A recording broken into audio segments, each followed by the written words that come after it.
9장 14절에서부터 18절까지의 말씀입니다.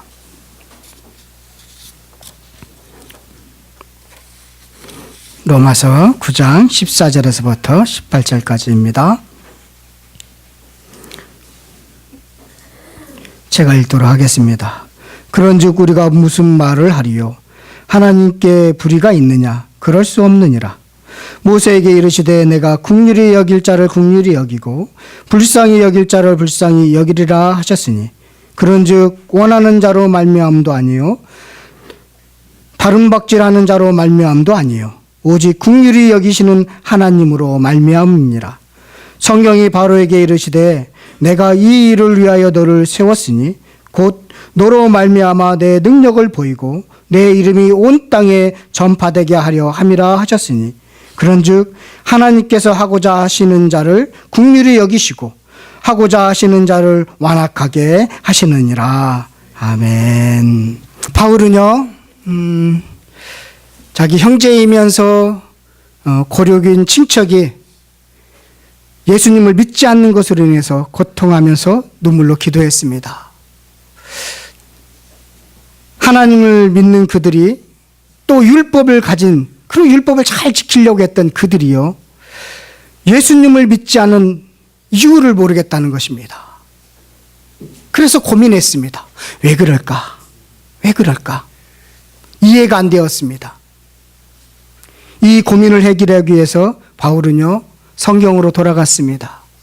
여러분 우리가 살다 보면 이해가 안 되는 것들이 많이 있습니다. 그때 어디로 돌아가야 되느냐면 성경으로 돌아가셔야 됩니다. 거기에 해결점이 있습니다. 바울도요 이해가 안 됐습니다. 그래서 성경으로 돌아갔습니다. 그러면서 바울이요 창세기를 통해서 깨달은 것이 뭐냐면 약속의 자녀가 있고 육신의 자녀가 있구나.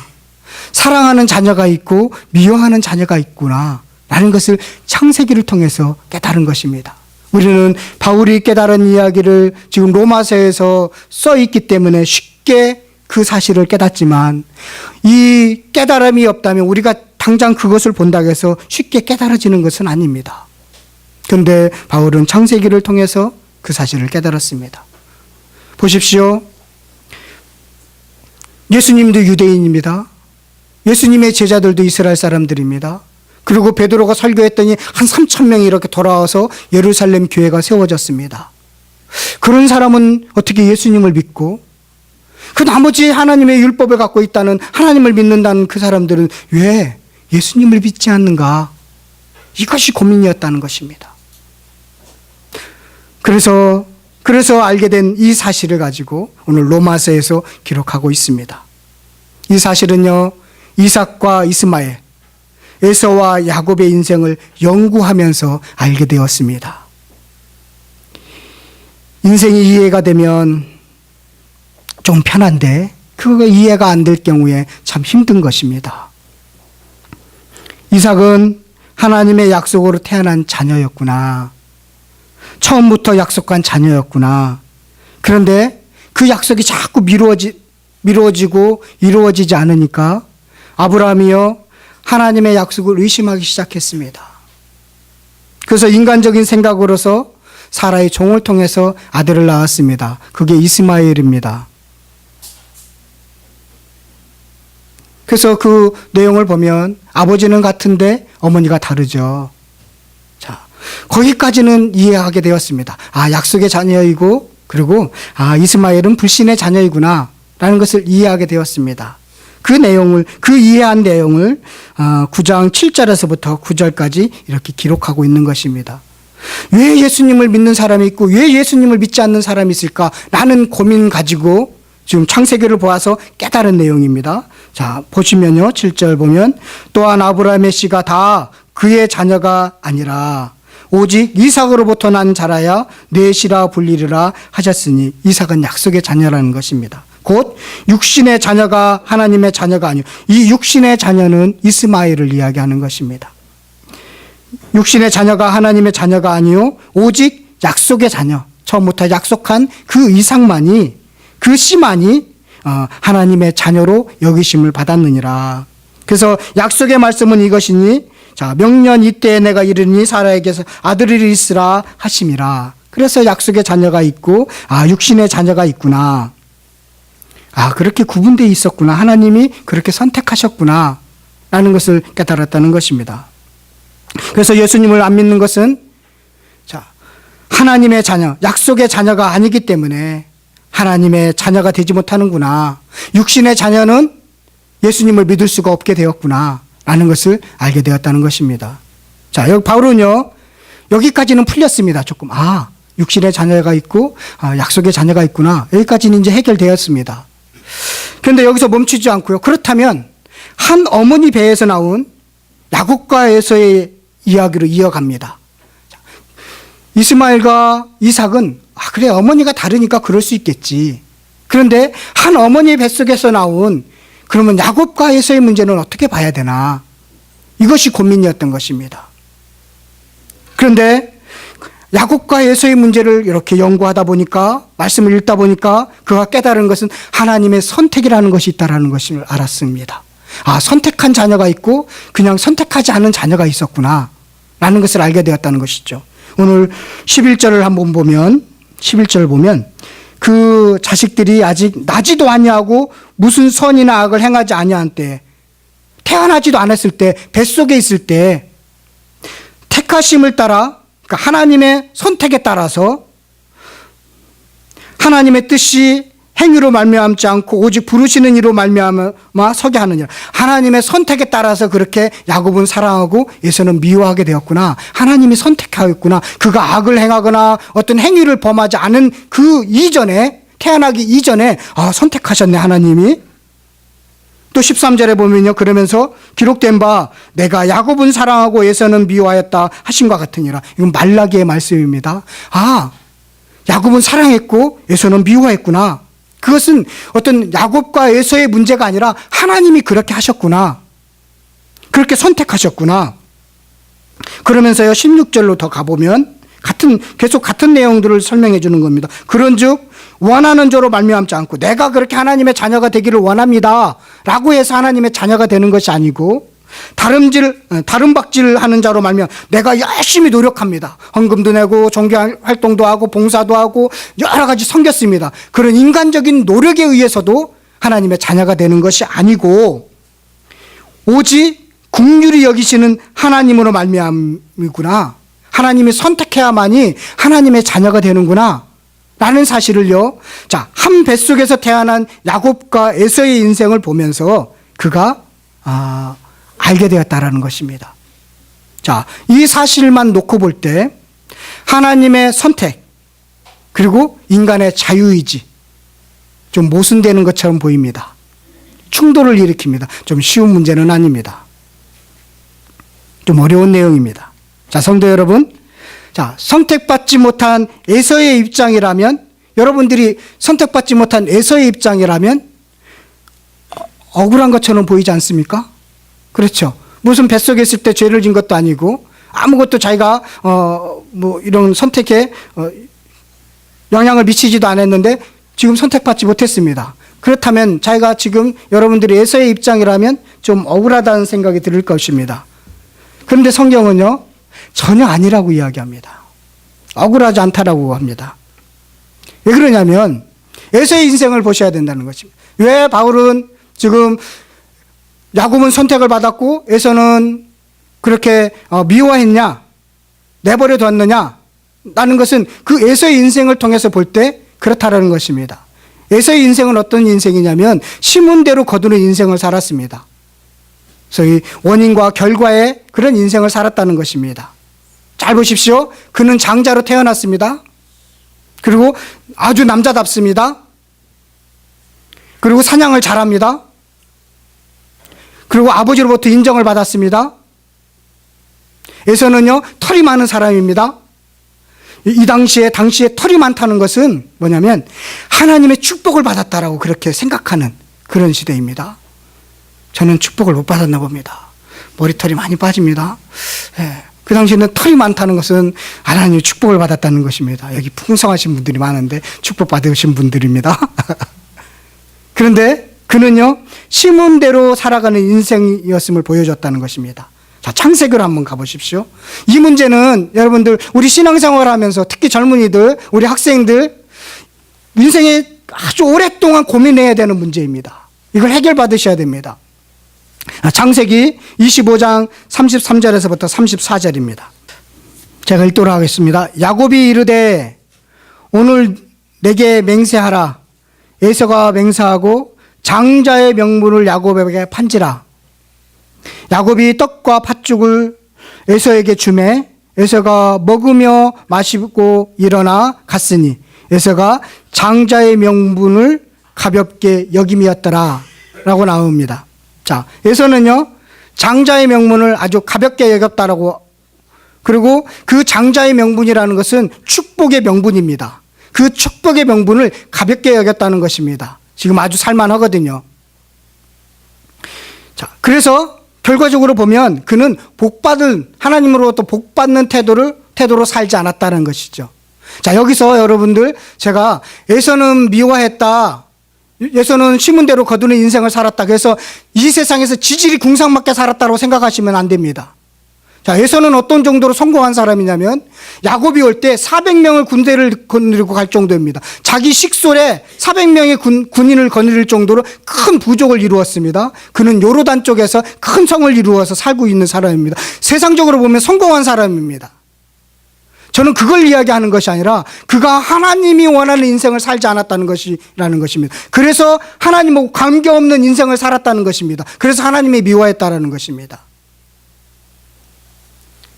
왜 그러냐면 그는 자기 식대로 살아왔기 때문에 그렇습니다. 자, 또 26장으로 넘어가시면 34절, 35절을 다 같이 한번 보도록 하겠습니다. 그들이 이삭과 르브카의 마음에 근심이 되었더라. 아버지의 마음이 근심이 되었다는 것입니다. 이방 여자하고 결혼했다는 것입니다. 장자로서는 자기 친족과 결혼을 해야 되는데 지금 이방 여자와 결혼을 했다는 것이죠. 부모의 마음에 어긋난 인생을 살았다는 것입니다. 자기가 좋아하는 식대로 살았다는 것입니다. 이것이 바로 심은 대로 심은 인생입니다. 자, 결국 에서의 인생은 갈라디아서 6장 7절에 보면 이렇게 결론을 맺을 수 있습니다. 스스로 속이지 말라. 하나님은 업심여김을 받지 아니하시나니 사람이 무엇으로 심든지 그대로 거두리라 라는 것이 바로 에서의 인생이었다는 것입니다. 심은 대로 거두는 인생이었습니다. 그는 끝까지 그는 심은 대로 거두는 인생을 살다가 그렇게 죽었습니다. 자, 그러면 야곱의 인생을 한번 보도록 하겠습니다. 야곱은 어떤 인생을 살았냐면 처음에 시작이 속이는 인생으로 등장을 합니다. 속이는 사람입니다. 형을 속이고 아버지를 속입니다. 더 나아가서 삼촌을 속입니다. 그는 속이는 사람으로 출발을 했습니다. 자신의 이익 앞에서는 좀 사기 기질이 있는 것입니다. 그래서 이익을 챙기려고 하는 속이는 인생으로 출발을 했습니다. 하지만 야곱이요 에서와의 차이는 하나님이 야곱에게 긍휼을 베풀었다라는 것입니다. 하나님이 야곱에게 긍휼을 베푸신 사건이 어떤 사건이냐면 여러 가지 사건인데 결정적인 사건이 바로 약복강 사건입니다. 하나님과 씨름한 사건이죠. 지금 야곱은 부자가 되었습니다. 사랑하는 아내가 있고 자식들이 있습니다. 그런데 자기를 지금 죽이려고 에서 형이 온다는 소식을 들었습니다. 절체절명의 순간입니다.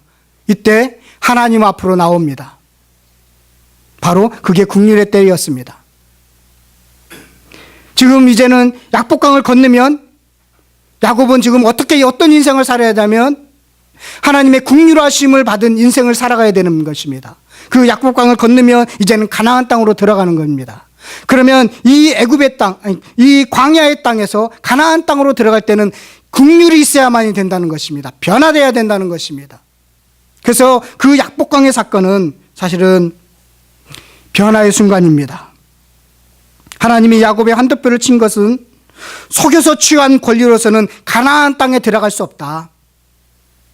온전한 축복자로 만들기 위해서 야곱을 성결케 하기 위해서 이제는 야곱이 아닌 이스라엘로 들어가기 원하셨기 때문에 그 사건이 있는 것이었습니다.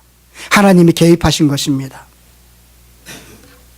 야곱은요 그동안 겪은 고난을 통해서 하나님의 크신 긍휼을 알았던 것이었습니다. 그래서 그 인생이 하나님이 개입할 때 그는 변화된 것입니다. 그게 사랑인 것입니다.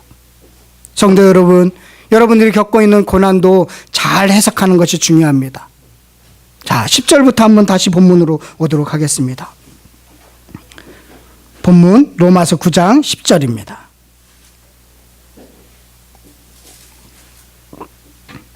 그뿐 아니라 또한 리브가가 우리 조상 이삭 한 사람을 말미암아 임신하였는데, 자, 그 자식들이 아직 나지도 아니하고 무슨 선이나 악을 행하지 아니한 때에 택하심을 따라 되는 하나님의 뜻이 행위로 말미암지 않고 오직 부르시는 이로 말미암아 서게 하려 하사 리브가에게 이르시되 큰 자가 어린 자를 섬기리라 하셨나니, 기록된 바 내가 야곱은 사랑하고 에서는 미워하였다 하심과 같으니라. 사랑은요, 어떤 거냐면 그 인생에 하나님이 개입하셨느냐 개입하지 않았느냐라는 것입니다. 그 개입이 사랑인 것입니다. 미워했다는 것은 뭐냐면, 그래, 그렇게 얘기했는데 말 안 들으니까 이제 네 마음대로 한번 해봐. 네 하고 싶은 대로 해봐. 그렇게 내버려 두는 것입니다. 이것이 미워한 것입니다. 바울은요, 이삭과 이스마엘, 야곱과 에서의 이야기를 통해서 두 종류의 이스라엘 사람이 있다면서, 자, 어떤 사람은 심은 대로 사는 인생이 있고, 어떤 사람은 하나님의 긍휼로 살아가는 인생이 있구나라는 것을 알게 되었다는 것입니다. 구원은요, 우리의 노력이나 어떤 인과율이 아니라 은혜의 법으로 되는 것이구나. 그들의 인생을 통해서 깨닫게 되었다는 것입니다. 구원이 그렇게 되는 거구나. 하나님의 선택으로 이루어지는 것이구나. 하나님의 주권적으로 선택에 의해서 구원은 이루어지는 거구나 라는 것을 창세기를 통해서 깨달은 것을 로마서에 기록한 것입니다. 이런 방식으로 하나님의 선택에 대한 인간의 의문은 쉽게 풀리지 않습니다. 고민이 됩니다. 이제 그 이야기를 들었으면, 그럼 누구는 선택받고 누구는 그렇게 버림받았나? 고민이 됩니다. 의문이 답니다. 그래서 질문을 하는 것입니다. 14절, 이런 질문을 하는 것입니다. 자, 14절 함께 읽겠습니다. 시작. 하나님의 불의가 있느냐? 그럴 수 없느니라. 자, 조금 이렇게 쉽게 표현하자면, 하나님이 주권을 가지고 선택을 했는데 그런 선택이 하나님이 공평하지 못하다고 말할 수 있겠느냐? 사실은 없다는 것인데, 거꾸로 반대로 생각한다면, 자, 불공평하다고 말하는 사람이 있으니까 이런 질문을 하는 것입니다. 그러면 하나님이 주권적으로 선택하고 버리셨는데 그건 불공평한 거죠. 나하고는 전혀 관계없는 것이죠. 라고 불만을 토로하는 사람들이 있다는 것입니다. 그래서 바울은 하나님의 선택은 공평합니다. 절대로 불공평하지 할 수 없습니다. 라고 하면서 그 내용을 더 설명하기 위해서 누구의 이야기를 끌어오느냐 하면, 이제는 모세의 이야기를 끌어오는 것입니다. 하나님이 선택하고 하나님이 사랑하고 하나님이 미워하는 그것이 전혀 불공평하지 않다는 것입니다. 우리의 입장에서 볼 때는 약간 불공평해 보이는 것처럼 보입니다. 여러분들이 혹시 에서의 입장이라면 정말 불공평한 것처럼 보입니다. 그런데 지금 바울은 무엇이라고 얘기하냐면 전혀 불공평하지 않다는 것입니다. 정확하다는 것입니다. 공의롭다는 것입니다. 왜 그러냐면 모세의 이야기를 통해서 그것을 설명해 주는데, 자, 15절 보겠습니다. 모세에게 이르시되 내가 긍휼히 여길 자를 긍휼히 여기고 불쌍히 여길 자를 불쌍히 여기리라 하셨으니, 그런즉 원하는 자로 말미암도 아니요 다른 박질하는 자로 말미암도 아니요 오직 긍휼히 여기시는 하나님으로 말미암이니라. 성경이 10절 18절 잘 보십시오. 성경이 바로에게 이르시되 내가 이 일을 위하여 너를 세웠으니 곧 너로 말미암아 내 능력을 보이고 내 이름이 온 땅에 전파되게 하려 함이라 하셨으니, 그런즉 하나님께서 하고자 하시는 자를 긍휼히 여기시고 하고자 하시는 자를 완악하게 하시느니라. 자, 17절 18절 보면 더 이제 헷갈리기 시작합니다. 우리가 생각할 때, 자, 바로의 입장을 다시 돌아가 보겠습니다. 바로의 입장에서 볼 때는 억울하다는 생각이 듭니다.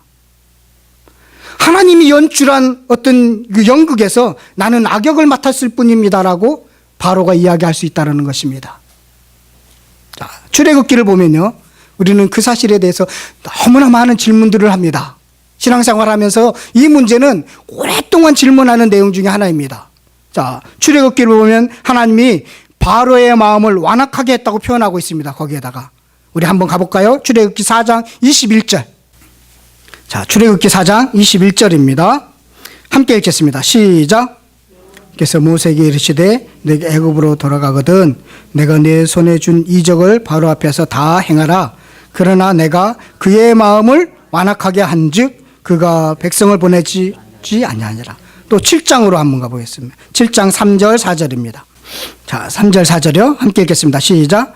내가 바로의 마음을 완악하게 하고 내 표징과 내 이적을 애굽 땅에서 많이 행할 것이나 바로가 너의 말을 듣지 아니할 터인즉 내가 내 손을 애굽에 쳐 여러 큰 심판을 내리고 내 군대 내 백성 이스라엘 자손을 그 땅에서 인도하여 낼지니라. 자, 3절에서도 바로의 마음을 완악하게 하고 완악하게 했다는 말은 계속 반복하고 있습니다.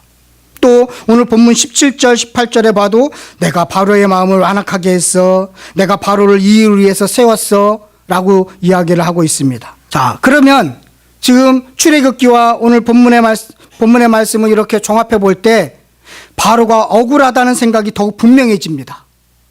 하나님이 완악하게 했는데 바로의 입장에서는 더 억울하죠.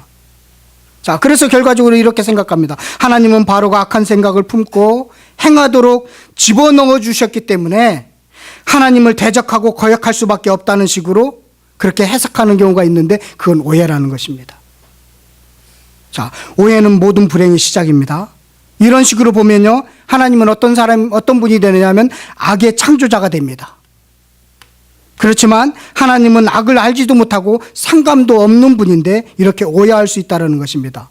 바로에게 악한 생각을 넣어줘서 바로가 그렇게 악한 행동을 했기 때문에 하나님이 넣어줬기 때문에 바로는 아무렇지도 않은데 그래서 모든 악의 창조자가 하나님이다 라고 생각할 수 있는 그런 내용이라는 것입니다.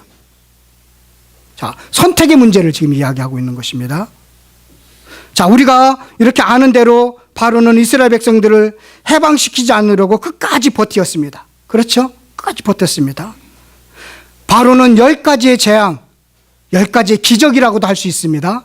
그 재앙을 다 만났습니다. 그래서 나라가 쑥대밭이 되고 아주 끝까지 미련을 버리지 못해 버티다가 결국은 자기 자식도 망하고 나라도 아주 꼴이 아주 안 좋고 이스라엘 백성들은 다 놓치는 곳으로 끝나버립니다.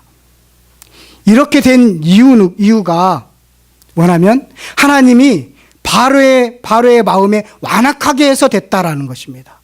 완악하게 됐다는 것입니다. 완악했기 때문에 이런 결말을 맺게 되었다는 것입니다. 이 완악이라는 것, 옛날엔 강팍 같다라고 옛날 성경에는 그렇게 성경이 되어 있는데 뭐냐면 완악하다는 것은 고집이 센 사람을 이야기합니다. 아주 고집이 세다는 것입니다. 잘 들으십시오. 자, 하나님이 바로가 고집을 부리도록 내버려 둔 결과로 바로가 10가지 재앙이 있었다는 것입니다. 자, 바로만큼 하나님이 믿기 좋은 환경을 어디 있겠습니까? 여러분 10가지 기적을 경험해 본 적 있습니까? 여러분의 인생 속에서? 우리는요, 물이 피로 변하는 것만 봐도 야, 그분이 누구일까라고 알고 싶어 할 것입니다. 대단한 기적을 지금 경험하고 있습니다. 그런데도요, 바로는 그 고집을 꺾지 않습니다. 내가 최고지, 내가 부자인데, 내가 왕인데 그까짓 거 내가 한번 대적해보지 하면서 완악했다는 것입니다. 고집을 부렸다는 것입니다. 그리고요, 모세가 재앙이 있기 전에 모세가 바로에게 찾아가서 이런 재앙을 있습니다. 말을 듣지 않으면 그 결과가 나타납니다. 라고 미리 이야기합니다. 예고합니다. 그러면 그렇게 됐습니다. 하나님이 그렇게 하실 건데요, 이 말을 듣지 않으면 그렇게 될 겁니다. 라고 결과가 나왔습니다. 그런데 바로는 믿지 않았습니다. 하나님을 인정하지 않고 고집을 부렸다는 것입니다.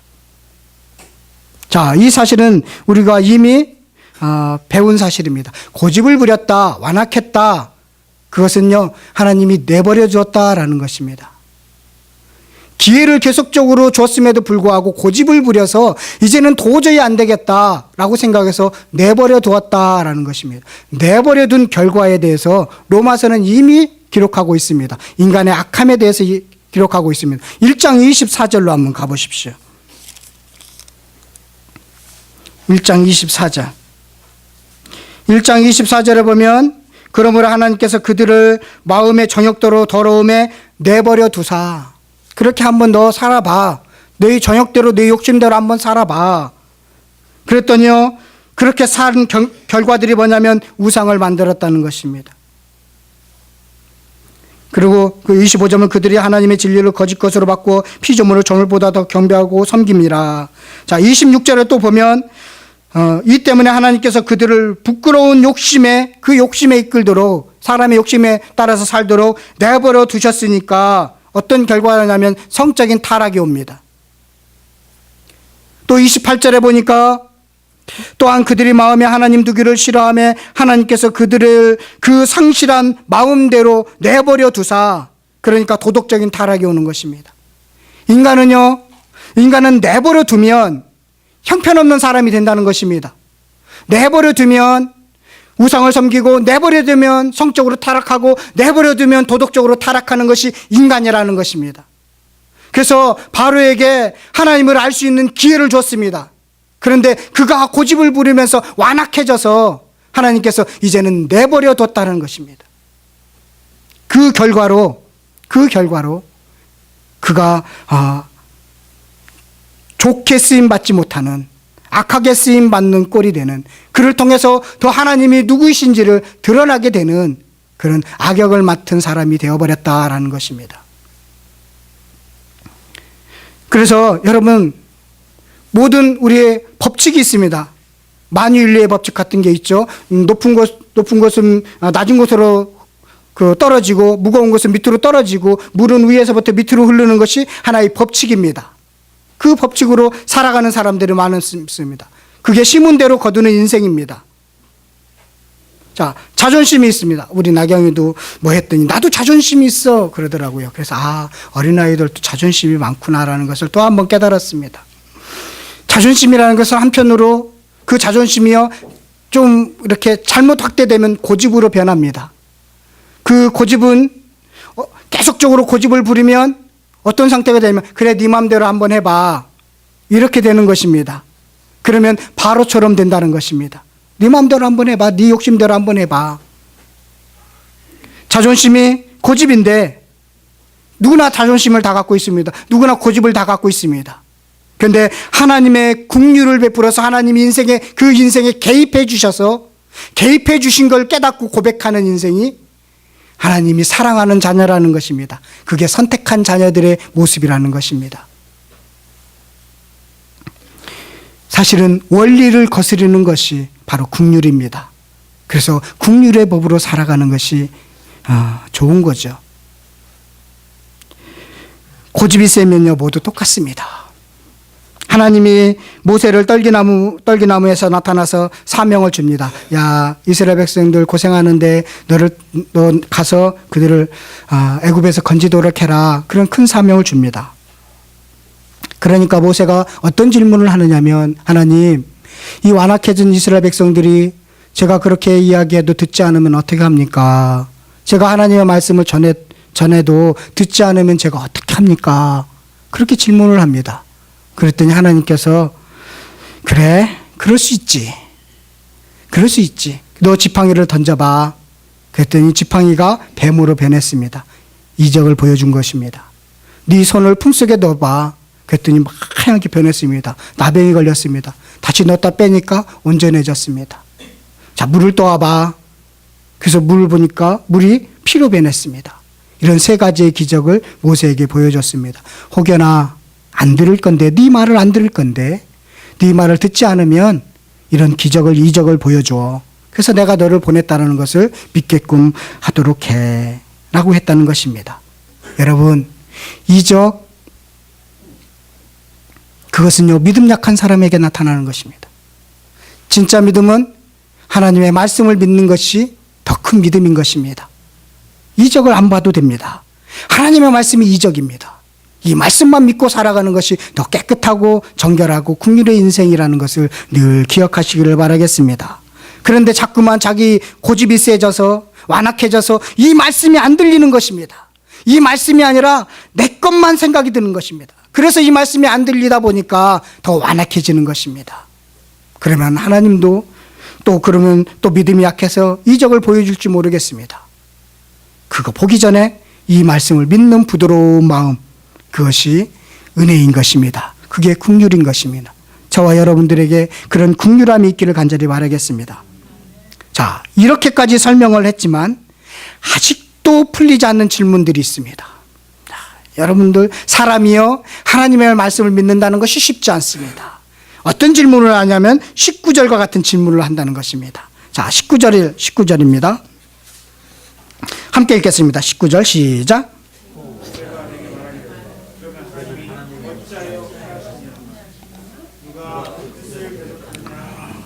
자, 이건 이 개혁가정파는 좀 어렵겠는데 다른 성경책을 보면 이렇게 썼습니다. 하나님의 마음대로 선택과 유기를 하셨는데 어찌하여 사람을 책망하십니까? 누가 하나님의 뜻을 거역할 수 있습니까? 이런 거예요. 하나님이 모든 주권에 따라서 선택과 유기를 했다면 왜 심판을 하시고 대적한다고 말씀할 수 있겠습니까? 그건 불공평하지 않습니까? 다시 이어서 계속적으로 질문을 하는 것입니다. 해결되지 않았기 때문에 그렇습니다. 자, 이 질문에 대한 답이 20절에서부터 24절입니다. 자, 20절을 보면 이 사람아 내가 누구에게 감히 하나님께 반문하느냐? 지음을 받은 물건이 지은 자에게 어찌 나를 이같이 만들었느냐고 말하겠느냐? 라고 한마디로 말씀하고 나서 무슨 비유를 설명하느냐면 토기장의 비유를 가지고 이 선택과 유기, 하나님이 사랑함과 하나님의 미워함에 대해서 확실하게 정리를 하고 있습니다. 뭐냐면 이 토기장의 비유를 잘 아셔야 됩니다.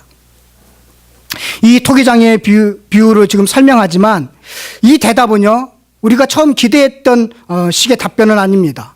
자, 우리는 어떤 기대를 하냐면 그러면 하나님의 뜻과 뜻이 뭐고 인간의 책임은 뭐고 이렇게 설명해 줘야만이 우리가 좀 더 이해할 수 있는데 전혀 우리가 기대했던 대답은 아닙니다.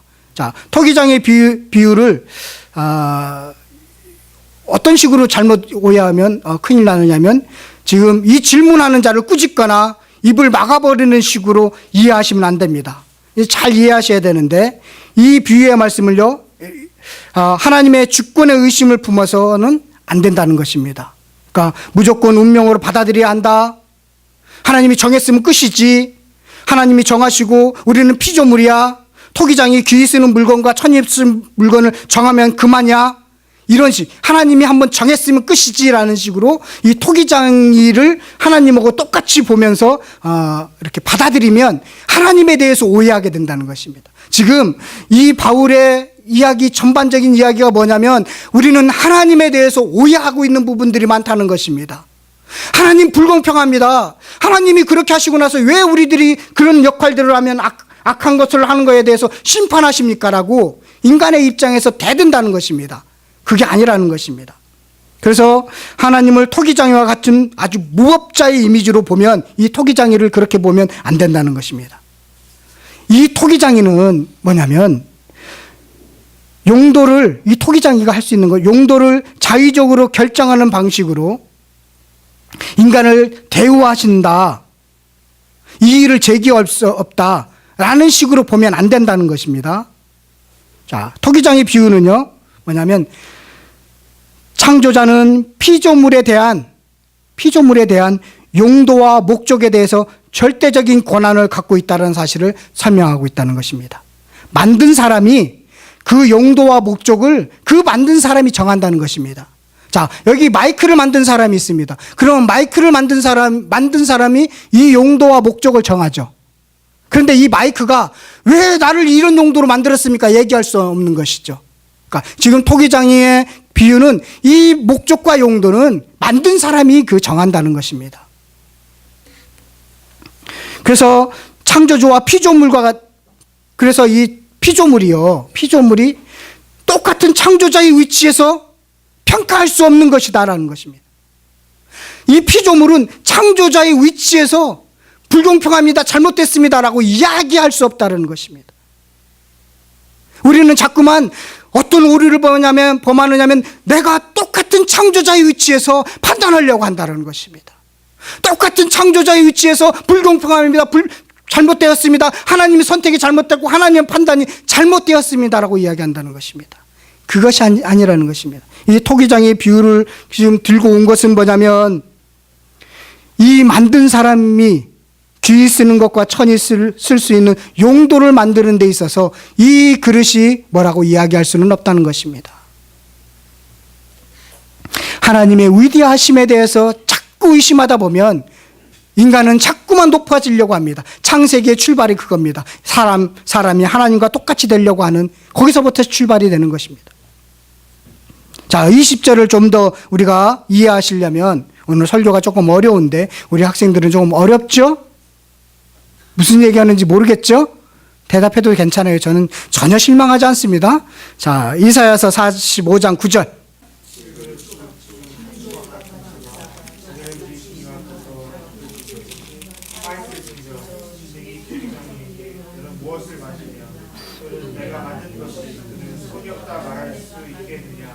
네. 자, 이 말씀을 가지고 그 로마서 지금 9장 20절의 말씀을 이렇게 설명을 한 것입니다. 자, 질그릇 조각 중 한 조각 같은 자가 자기를 지으신 이와 더불어 다툴진대 화 있을진저. 그렇게 다투면 화 있다는 것입니다. 똑같은 위치에 놓을 수 없다는 것입니다. 자, 더 나가서요, 그 오늘 본문의 말씀을 보면 자, 다시 본문으로 왔다가 두 군데만 더 찾아보고 끝낼 건데, 22절 보면, 만일 하나님이, 로마서 9장 22절이요. 만일 하나님이 그의 진노를 보이시고 그의 능력을 알게 하고자 하사 멸하기로 준비된 진노의 그릇을 오래 참으심으로 관용하시고, 또한 영광 받기로 예비하신 바 국률의 그릇에 대해서 그의 영광의 풍성함을 알게 하고자 하셨을지라도 무슨 말을 하리요. 자, 하나님이요, 오래 참으신다는 것입니다. 진노의 그릇을 오래 참으심으로 관용하시고 라고 말씀하고 있습니다. 인류의 타락한 역사는 하나님과 똑같은 위치에 판단하기를 원하면서 시작되었습니다. 그런데 불구하고 오래 참으시는 이유가 있습니다. 그것은 에레미야서를 좀 가셔야 여러분들이 이 말씀을 좀 더 이해할 수 있습니다. 에레미야서 18장 6절 보면, 여호와의 말씀이니라. 이스라엘 족속아, 이 토기장이가 하는 것 같이 내가 능히 너희에게 행하지 못하겠느냐. 이스라엘 족속아, 진흙이 토기장의 손에 있음 같이 너희가 내 손에 있느니라. 자, 8절로 가보겠습니다. 만일 내가 말한 그 민족이 그의 악에서 돌이키면 내가 그에게 내리기로 생각하였던 재앙에 대하여 뜻을 돌이키겠고, 또 10절을 가보겠습니다. 만일 그들이 나 보게 악한 것을 행하여 내 목소리를 천종하지 아니하면 내가 그에게 유익하게 하리라고 한 복에 대하여 뜻을 돌이키리라 라는 것입니다. 하나님이 참으시는 것은, 오래 기다리시는 것은 주께 돌아오기를 원하신다라는 것입니다. 이것이 국률의 인생인 것입니다. 토기장의 비유의 목적은 사람의 가치는 하나님이 빚었기 때문에 걸작품이라는 사실을 가르쳐주고 있습니다. 피카소가 그린 그림은 아주 고가에 팔립니다. 그가 그렸기 때문에 그렇습니다. 그런데 하나님은 더 위대하신 그분이 우리를 만드셨기 때문에, 우리 하나님의 것이기 때문에 더 고가품인 것입니다. 그 고가품이 하나님의 국률함을 베풀어 반응해서 돌아오기를 기다리는 것이 하나님의 마음이라는 것입니다. 이 토기장의 비유의 목적은요, 우리를 운명론으로 생각하는 것이 아니라 바뀌기를 원하시는 하나님의 마음이 들어 있습니다. 국률을 베풀어서 교만함을 버리고 주께 돌아오기를 간절히 바라는 아버지의 마음이 들어있다라는 것입니다. 여러분, 바울은요, 이스라엘 백성들이 왜 돌아오지 않을까 늘 고민했습니다. 그런데 하나님의 선택이 있고 하나님의 유기가 있구나. 하나님의 선택한 그 인생, 하나님의 개입한 그 인생은 참된 복이 있구나. 그런데 무엇을 원하냐면 떠나간 탕자와 같은 그 사람이 돌아오기를 원하고 있구나. 그래서 참고 기다리고 있구나. 그래서 지금 떠나 있는 이스라엘 백성들이 다시 돌아오기를 원하는 것이 하나님의 마음이구나 라는 것입니다. 구원은요, 사람에게 달려있지 않고 하나님의 절대 주권에 의해서 하나님의 자녀가 되는 것입니다. 우리의 인생에 하나님의 개입하지 않고 긍휼을 베풀지 않으면 모든 인간은 고집센 사람으로 멸망의 길로 걷게 되어 있습니다. 바로가 고집이 세서 망했습니다. 에서가 고집이 세서 자기 마음대로 살았습니다. 지금도 고집센 사람들은 바로의 길을 걷고 있습니다. 내버려두는 인생, 하나님하고 관계없는 인생을 살아가고 있습니다. 우리 각각 이런 질문을 해봤으면 좋겠습니다.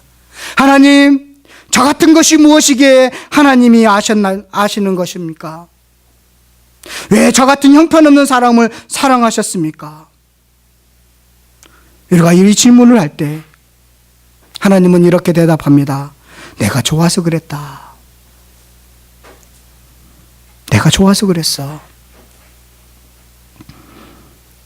그 대답 앞에 여러분 감격해서 무릎을 꿇고 눈물을 뚝뚝 떨어뜨리면서 하나님, 저 같은 것들이 무엇이기에 그렇게 긍휼을 베풀어서 이렇게 하나님을 아버지라고 부를 수 있는 은혜를 주었습니다라고 그렇게 눈물을 흘릴 수 있는 사람이 바로 긍휼의 인생을 살아가는 사람이고 은혜의 인생을 살아가는 것입니다.